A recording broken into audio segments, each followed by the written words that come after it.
Some of you have misunderstood who I am, and you've misunderstood who Satan and God are as well.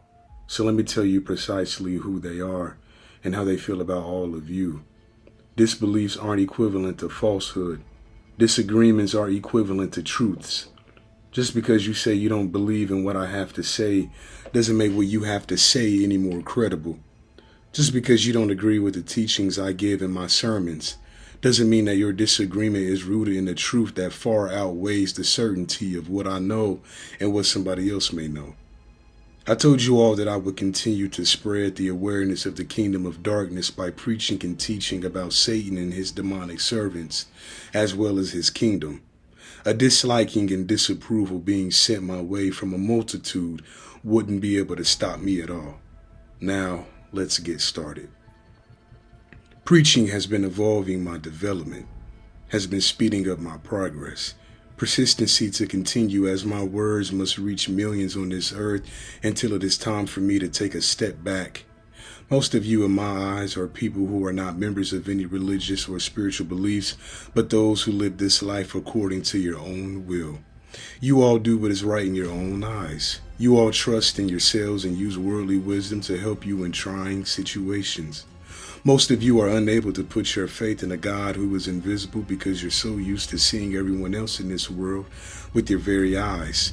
You can hear other humans speak with the ears you were born with, but you're not able to exercise what you all would call blind faith to follow a supernatural being. You all have made yourselves certain that you know what is best for yourself and that any ideology, religion, message, or system that rises against you is a direct threat to your personal safety, security, freedom, liberty, and individuality. To you all I say this: if that is your true mindset and certainty about how you should go about living your own life, then who am I? A forceful conversion is met with hostility and hatred. When I preach my messages, especially at the very beginning, I was met with these same two types of nasty attitudes. This kind of attitude is expected, as mankind has a bad habit of acting like a wild beast when someone speaks against something that someone else is fond of. I can confidently say that I'm glad I don't act this way. You see, people, let me explain something to you all, and you've heard it here first because this originated with me. Most of you all, most of mankind, if not all, are like most of sheep.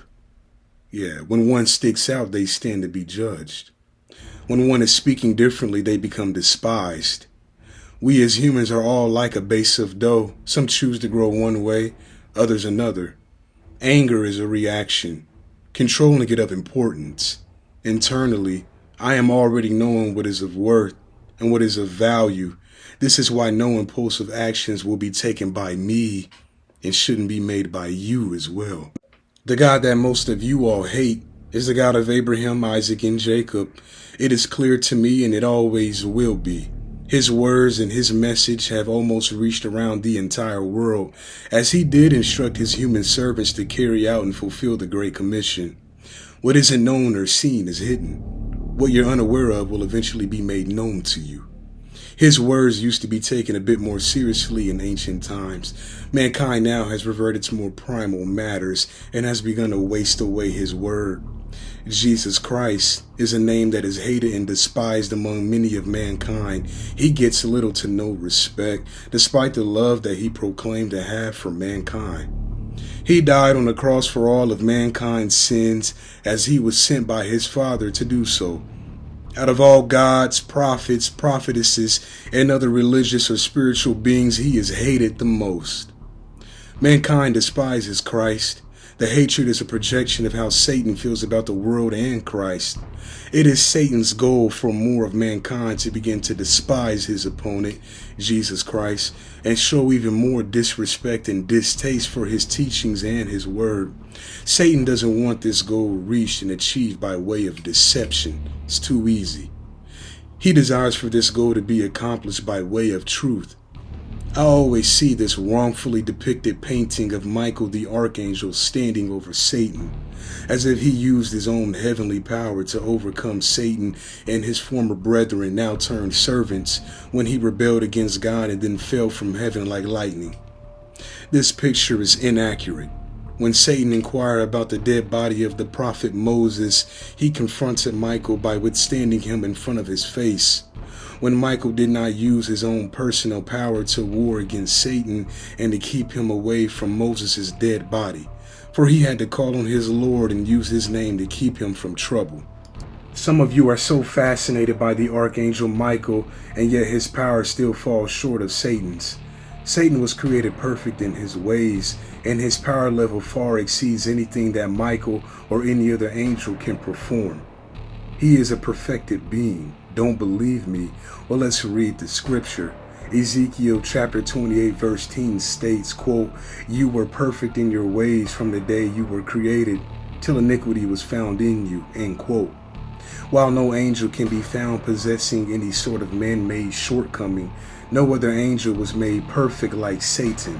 This means that Satan and God are the only two truly perfected beings in all of existence.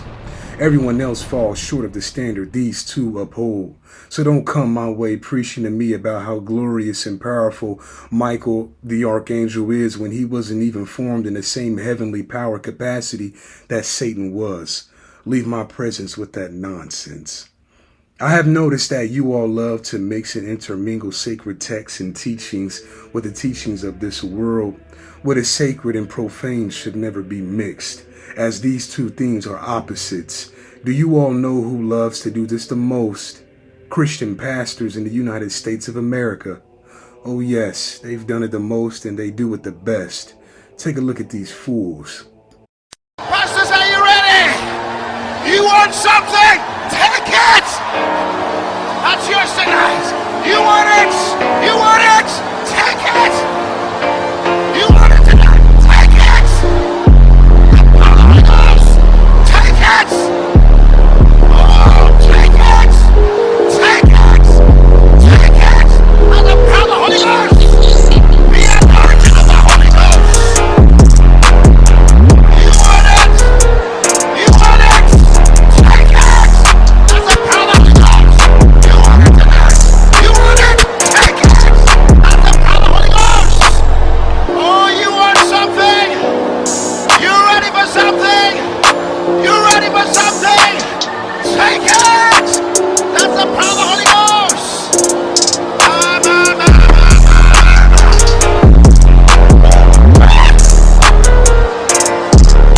The anointing of the Holy Ghost! The anointing of the Holy Ghost! The anointing of the Holy Ghost! Cannot stand in the presence of the Holy Ghost. Cancer is only a name, but there's a higher name than cancer. That's Jesus. It all builds towards the miracle healing that Hinn maintains is channeled from God through him. The healing everyone here is waiting for. Fire on ya! Fire! Malbacoremelo. What you see on TV are the lucky ones allowed up on stage. But we found out how those people who actually meet Benny Hinn are chosen. We interviewed a man who saw those miracle crusades firsthand as one of Pastor Benny's security detail. He agreed to talk with us if we disguised his identity. We called him Andrew. How do they pick the ones they want to go on stage at that point? They have staff members that go through and give them a quick interview. And they'll ask them, what's wrong with you? Oh, I've had rheumatoid arthritis of my left shoulder. I can't lift it. All of a sudden, can you lift your shoulder? Because if you can't lift your shoulder, you can't go on stage.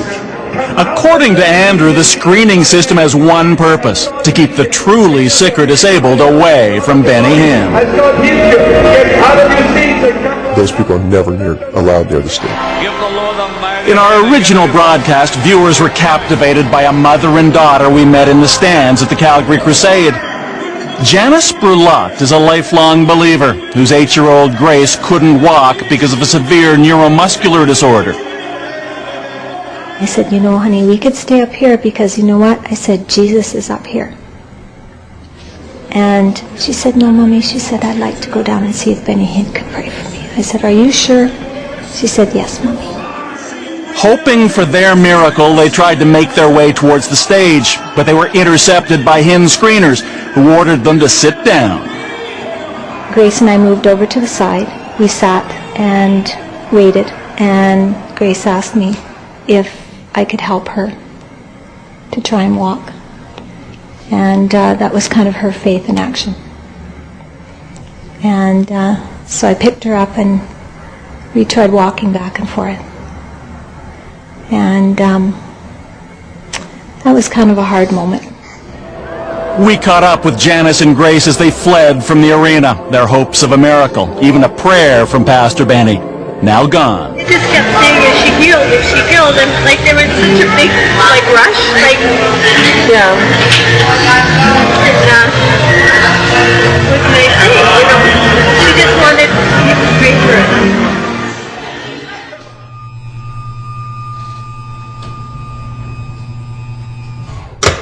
That was almost 4 years ago. Grace Berlot is now 11. She didn't get her miracle from Pastor Benny that night, and she still can't walk. This is one of the reasons why Satan continues to move forward with his assault on Christianity. Oh, but don't think that this group is the only one that is spared. None of them are. None of them will be. But I'm just touching on them as they're the usual suspects when it comes to religious hypocrisy. Stay out of my comment section telling me that it isn't all of them. It doesn't have to be. A majority is sufficient. Now, I thought God the Father and the Son of Man, Jesus Christ, instructed his servants through his word to not conform to the ways of this world. Matter of fact, I take that back because I don't need to think about it. They did say it many times. Take a look.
There are certain core beliefs that can never change. This is a story about how one church, the United Methodist, is negotiating a difference of opinion that could split the church. The practice of homosexuality is incompatible with Christian teaching. We cannot perform a wedding for you and your loved one in our church. That's the message my son had heard, and that drove him into depression and to the brink of suicide. And when my son asked me 6 or now 7 years ago, "Dad, will you do the wedding for me?" There was no way in hell that I would have said no to my son. Frank Schaefer is a former United Methodist pastor. He was stripped of his credentials last December after a church trial found him guilty of disobeying the church law when he performed his own son's gay wedding in 2007. The United Methodist Book of Discipline, which contains Methodist laws and doctrine, strictly forbids the celebration of same-sex unions. I came to the conclusion, I said, okay, well, if this means that I'm going to be fired, then so be it. But I will perform this wedding for my son. Abomination, you'll go to hell. 66 stories, the same number of books in the Bible, Black LGBTQ Christians sharing their experiences within the Black church. I was never shamed. I was never, not directly, when those, people, they would get up and give the homosexual speech every so often. It's part of Pride in the Pews, Can I Get a Witness project. Founder Don Abrams says his organization's goal is to queer the Black church one testimony at a time. We believed organizationally that the stories and voices and lived experiences of Black LGBTQ plus Christians were important. The youngest person interviewed was 19 years old, the oldest 70. A lot of the folks that we had the privilege of connecting with had deep roots in their faith. They were praying, they were going to church. Digging deeper, the responses revealed challenges that Abram knows all too well. I was seen as the embodiment of a sort of antithesis of the theology that my church subscribed to. They didn't believe that you can be both queer and Christian at the same time. Many participants decided to share their stories to dispel that narrative. There are so many queer people who dedicate their entire lives to church ministry, but they have to compartmentalize part of themselves. I'm thinking about the next generation of young children who are raised and reared in the rich and fabulous tradition of the Black church, and I want them to be able to show up as their full selves. Abram wants to use the interviews to help Black church leaders better understand and serve LGBTQ members. There are pastors and preachers in corners of our country who want to have the conversation, who are eager to have it, but they have to be presented the opportunity, and those of us who do the work have to meet them where they are. And when we do that, we will see progress. Keeping the faith that having this long overdue conversation can finally bring about change. Anyone who has sex with a dog is worse than a dog. Anyone having sexual relations with animals is lower than an animal. Your mind is disgusting and perverted if you get aroused by sleeping with animals. Now, is it okay for Christians to be gay or not?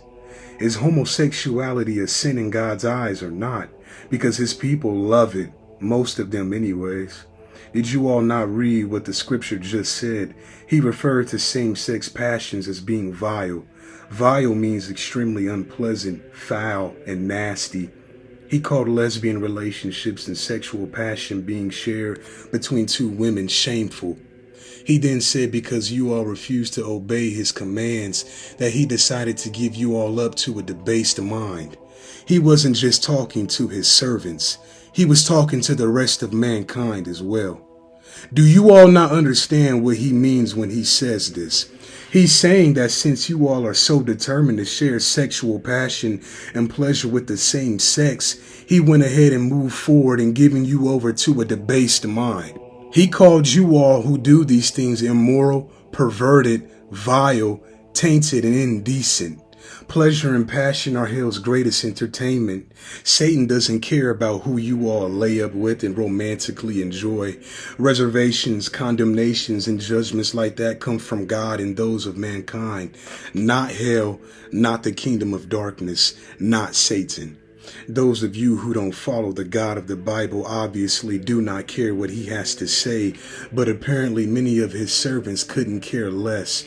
Many of those who serve God love and desire what Satan has to offer, but they live in constant fear and anxiety because they don't want to offend the God they've made themselves subservient to. But their service to him means little, as many of them love this world more than him. Do you know what else they like more than pleasure and passion? Money. Yeah, I'm hesitating to say, I don't want to say, I'm going to get all kind of crazy, let people fight me. You'll have jewelry cost more in your house. Where? I'm telling you, listen to me. I'm telling you. My first house cost $14,700. I'm giving you a chance to write your check out. $14,700.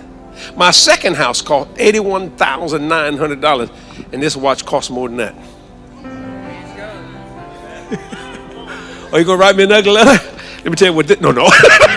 I can really give you. I don't mean that pridefully. You live in a time when men want your money. They're not interested in your soul. But a lot of other people say it's not about money. It's about peace, and it's about joy, and it's about love. It's about money. Do you know why the people on your job really ain't Christians right now? because you are preaching to them Jesus Christ. People ain't worrying about no blood or no cross. They worrying about how they gonna make it through the day. It's all about the money. It's all about the money. Show me the money. You don't even need an anointing. If you show money, you won't reap money. Right now, you need to make a vow of $5,000. The 1,000 doesn't get your faith going. You could do 1,000. You need to make a vow of $5,000. Money cometh to me now. But it's a particular person. You should have moved a long time ago. You're missing it, and your family's suffering by it. That's a word.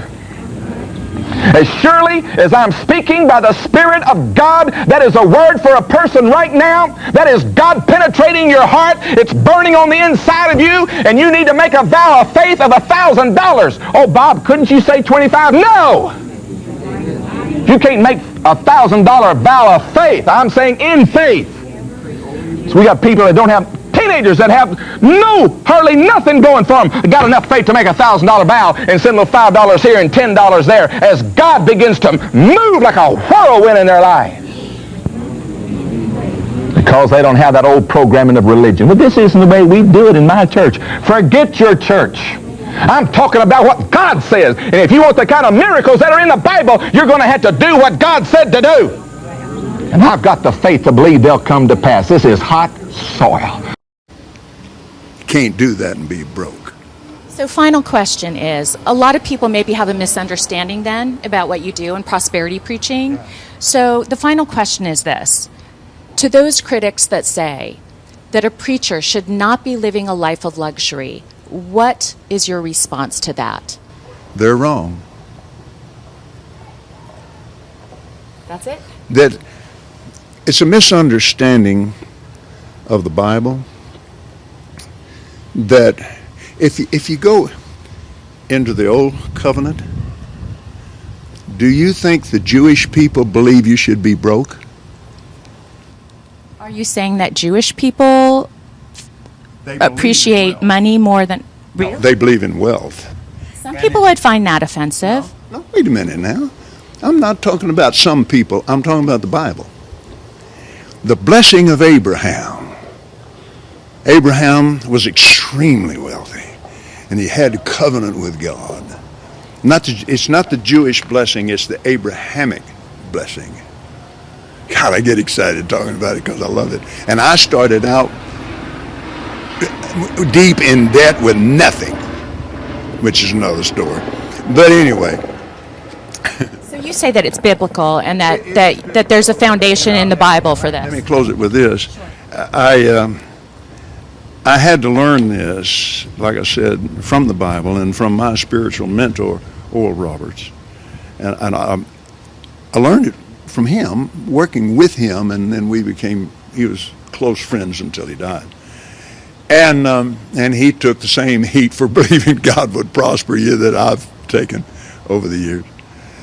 And Abraham was a very, very wealthy man. Galatians chapter 3. If you belong to Christ, then are you Abraham's seed and heirs according to his promise. And his promise was great wealth. The Bible also says that it's more difficult for a rich man to get into heaven than it is for a camel to get through the eye of a needle, correct? The rest of the scripture. But he said, all things are possible with God. And he said, if you study the Greek behind that, it's trusting in wealth. When he said that, his disciples said, they were astonished out of measure because they were wealthy men.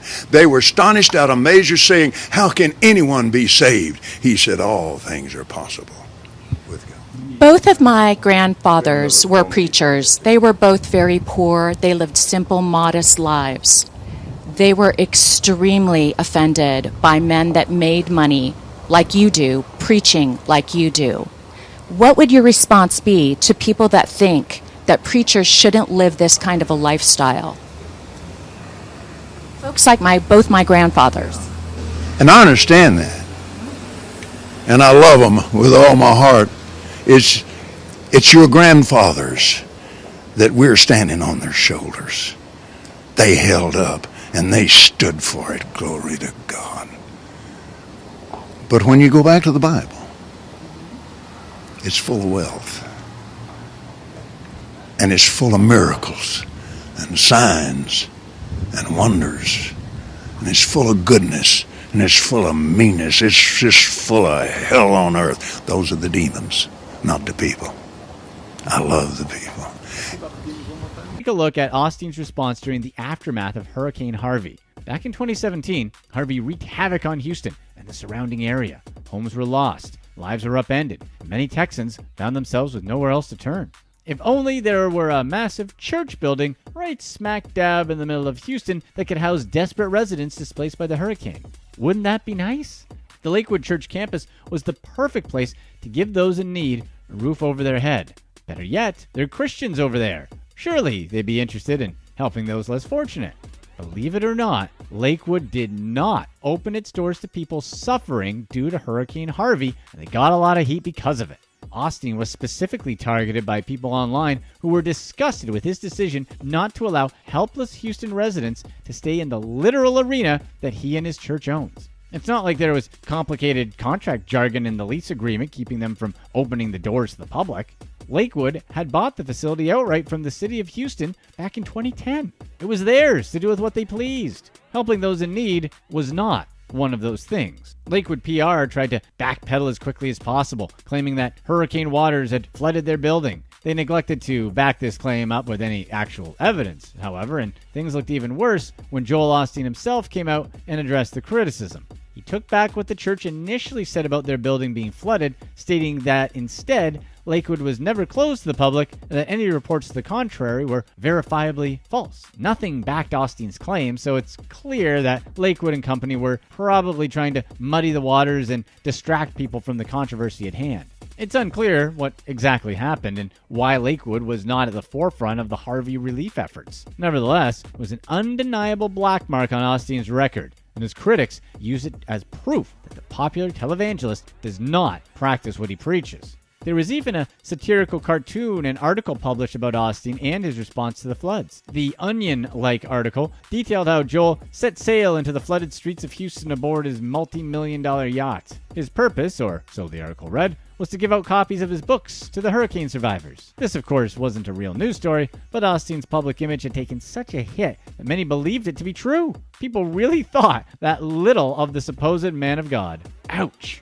Like his other TV preacher buddies, Osteen and his ministry have come under fire for their generous tax breaks because they're granted by law. Under the U.S. Constitution, anything that can loosely prove to be a church does not have to pay taxes. The problem that arises with churches like Lakewood is that they're so popular and deal with so much money in the form of charities and donations that they ultimately function similarly to an actual company rather than a church. Still, by the letter of the law, they don't have to pay up like normal business.